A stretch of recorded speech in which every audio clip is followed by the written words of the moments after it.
Hello mga Sport, kamusta kayo? Sa mga mga Sport, pag-uusapan po natin ng ang mga tips para umihit palalo ang pagmamahal ng lalaki sa iyo.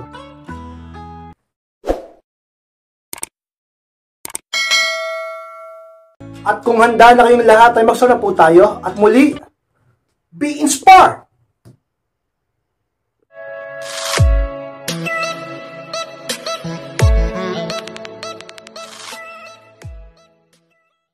At ang unang tips para umihit palalo ang pagmamahal ng lalaki sa iyo is matutong mag-sorry kapag nagkamali ka. Yes, Max po yan ang unang tips ko sa inyo. Alam niyo mga Kinsport, mas lalo naming minamahal ang mga kababaihan na marunong magpakumbaba at mag-sorry kapag sila ay nagkamali. At pinandidirihan at natoturn off kami sa mga babae na sila pa yung mapagmataas, sila na ay nagkamali.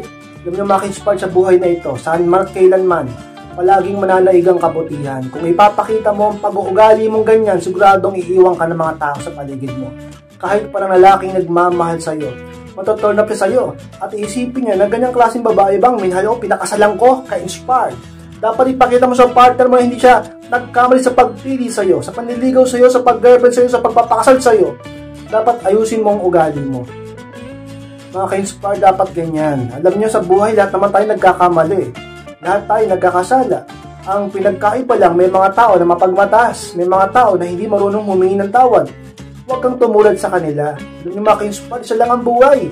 Matuto kang tumanggap ng pagkakamali mo upang ikaw ay maging masaya at mabigyan ng solusyon ng problema nyo.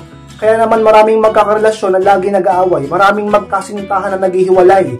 Dahil sa pagmamataas, hindi marunong magpatawad at humingi ng tawad. Kaya naman Kinsport, kung talagang mahal mo ang boyfriend mo, kung talagang mahal mo ang mister mo, ay talaga namang matuto ka magpakumbaba kapag nagkamali ka sa kanya. Palagi ko sinasabi sa inyo na napakahalaga na kayo ay lagi magpaganda. Pero mas lagi kong sinasabi sa inyo, mas okay pa rin na mas maganda ang pag-uugali nyo. Mas mahalaga pa rin ang ugali ng babae kaysa sa kagandahan. Palagi kayong mag-ayos, magpaganda. Kailangan yan. Dapat yan. Pero huwag niyong pababayaan ang pag-uugali nyo. Kahit gumanda ka pa, huwag kang magbabago. Lalong-lalo sa partner mo, huwag lalaki ang ulo mo at matuto ka palagi magpakumbaba at maging mabuti sa kapwa mo. At makikita ng isang lalaki ang halaga mo. At dahil dyan, mas lalong iinit ang pagmamahal niya sa iyo, ka-inspired. At ang pangalawang tips mga ka-inspired upang mas lalong uminit ang pagmamahal ng lalaki sa iyo is pagbigay lang ng sapat na oras para sa kanya. Yan ang pangalawa, ka-inspired. Yan, sinasabi ko muli sa inyo. Kasi hindi nyo talaga natatandaan. Marami pa rin yung umaamin sa akin na ka-inspired. Talaga siguro kaya nagkagano ang boyfriend ko. Sorry ka-inspired, kaya siguro nagkagano ng partner ko. Lumaki ang ulo, binabaliwala ko dahil sumobra rin ako sa pagmamahal. At sumobra ako sa pagbibigay ng panahon sa kanya. O yung iba umaamin na sa akin. Ka-inspired, yung mga nagpapa-coaching, mga nagchat-chat. Ka-inspired, like ko sabi sa inyo, kung gusto mo na ang lalaki patuloy kang mahalin at umihit palaging pagmamahal niya sa iyo, hindi siya magbago at mas lalo pa siyang mabaliw sa iyo, maghabol sa iyo, ay dapat ka-inspired palagi kang nagpapamiss at lagi mong ginagawang mahalaga ang sarili mo sa kanyang mga mata at sa kanyang puso. Sa pamamagitan ng ka-inspired, minsan binibigyan mo ng space siya para siya ay makapag-isip at magkaroon ng pagkakataon na hanapin at mamiss ka. Huwag kang laging magparamdam, huwag kang laging masyadong needy, huwag kang laging hintay ng hintay sa kanya, at huwag kang buhos oras at panahon sa kanya upang magkaroon siya ng pagkakataon na maramdaman ang halaga mo sa pangapanahong wala ka. Ganoon lang yan, pag lagi kang nandyan, magsasawa sa iyo yan. Pag lagi kang nangungulit, mainis sa iyo yan. Pag binubuhos mong lahat, mawawalan pagmamahal sa iyo yan. Kapag nababalo ka sa lalaki, iiwan ka ng lalaki. Kapag naghahabol ka sa lalaki, magiging low value ka sa kanyang mga mata. Kailangan dapat mong i-maintain ang value mo sa partner mo. Sapagkat sa mundong ito ay marami kang kompetensya, maraming magagandang babae sa paligid niya. Dapat ka-inspire, hindi ka man ganun kaganda, o meron bang mas magaganda pa sa'yo, real talk lang, maraming babae dyan magaganda, mas bata pa, sabihin natin. Pero kung ayusin mong ugali mo at lagi kang magpapamiss sa partner mo, tatakbo ka palagi sa isip at utak niya dahil di ka lagi nagpaparamdam, di ka laging available, di mo binubuhusan lahat ng oras mo sa pagpaparamdam sa kanya, sa pakikipag-usap sa kanya, sa pakikipagkita sa kanya. Ang lalaki palagi kang may isip, papahalagahan ka, mamimiss ka, at di niya gugustuhin mapunta ka sa iba, at ayaw niya rin humanap pa ng iba dahil ikaw ang tumatakbo sa utak at puso niya.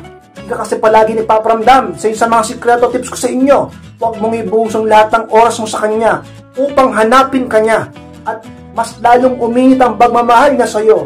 Maramdaman niya ito, ka-inspired.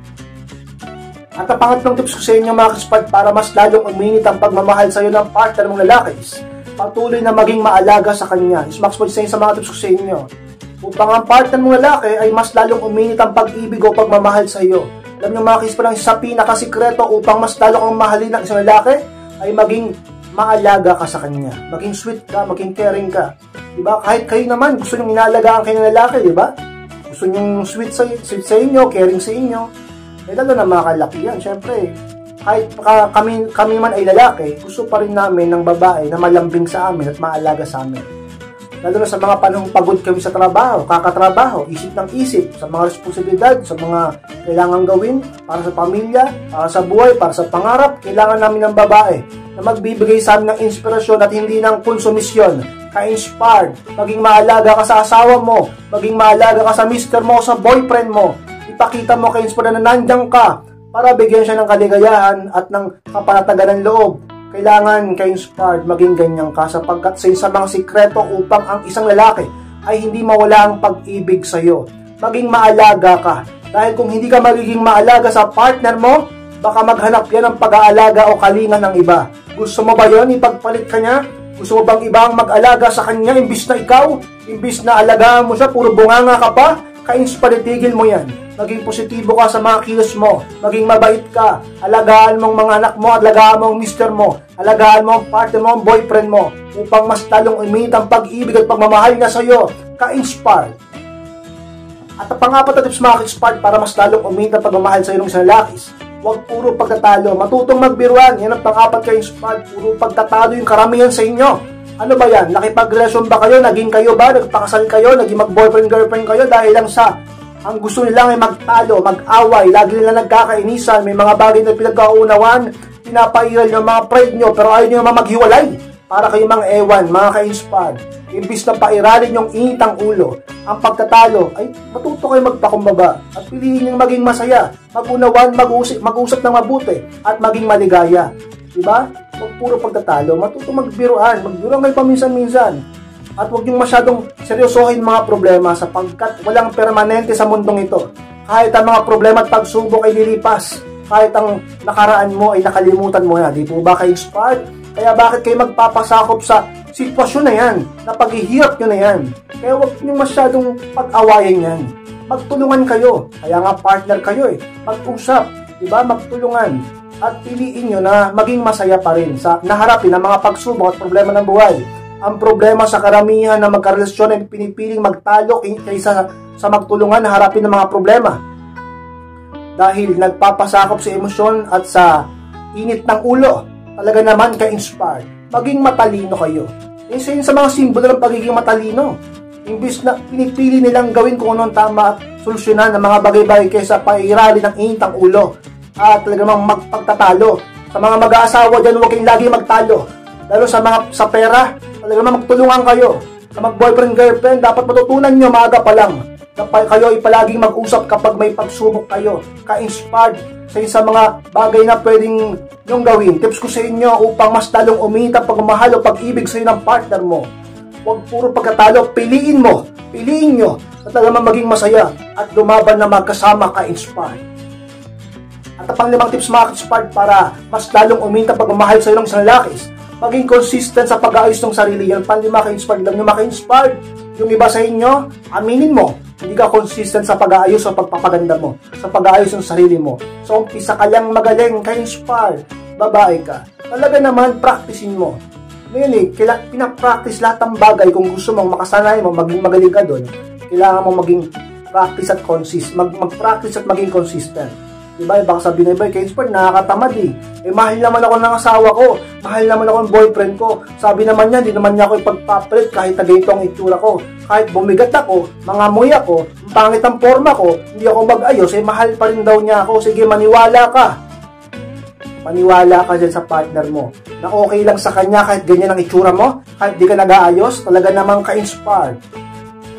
Sigurado ako baka ipagpalit yun sa iba. Pag pinabayaan mong sarili mo dahil naniwala ka sa kanya, na okay lang sa kanya kahit tumaba ka, okay lang sa kanya kahit di ka mag-ayos, okay lang sa kanya kahit di ka maligo, okay lang sa kanya kahit anong suotin mo, okay lang sa kanya kahit di ka magpaganda, ka-inspired. Talaga naman, kung yan ang sinasabi niya, edi magpaganda ka pa rin para mas lalo kanyang mahalin at mas lalong umita pag-ibig niya sa iyo.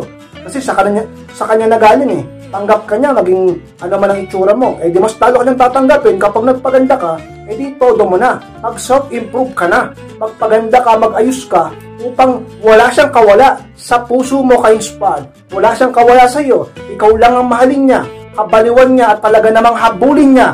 Mas lalong umita ang pagmamahal niya sa iyo. Magpaganda ka ka-inspired. At ang pangalawang tips ko sa inyo mga ka-inspired para mas lalong umita pagmamahal sa iyo ng isang lalaki, purihin mo siya minsan. Yan ang pang-anim ka-inspired. Yan yung mga ka-inspired. Kung paminsan-minsan pinupuri mo ang partner mo, makakadagdag yan ang sabihin nating tuwa sa kanyang puso. Hindi palagi baka lumaki ang ulot mas spoiled eh. Kailangan paminsan-minsan.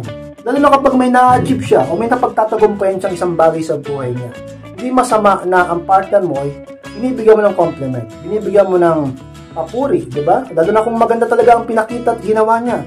Partner mo yan, di ba? Ipakita mong suporta mo at ang pagpapahalaga mo sa kanya.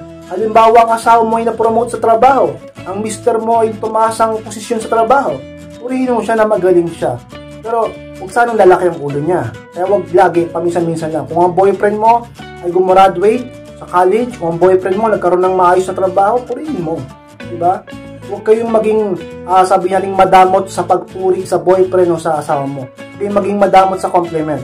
Dahil, kayo naman mismo bilang mababae, diba? Talaga namang napakadaming compliment ang binibigay sa inyo ng partner mo. Maganda ka, sexy ka, mabait ka. Bakit siya hindi mo bigyan ng papuri kahit paminsan-minsan lang? Talaga naman ka-inspired. Kahit tatahitahimik ka mga kalakihan, nakikita namin ang inyong effort sa mga ganyang bagay at talagang mas lalo kanyang mamahalin. Totoo yan, talagang mas lalo kanyang ibigin. Mag-iinit siya lalo sa iyo ka-inspired. At ang pitong bagay na tips ko sa inyo upang mas lalong umita pagmamahal sa inyo ng isang lalaki, pagkusa sa paglalambingin ng pangpito at pinakahuli ka-inspired. Kaya yung maka-inspired, dapat minsan nag-i-initiate ka.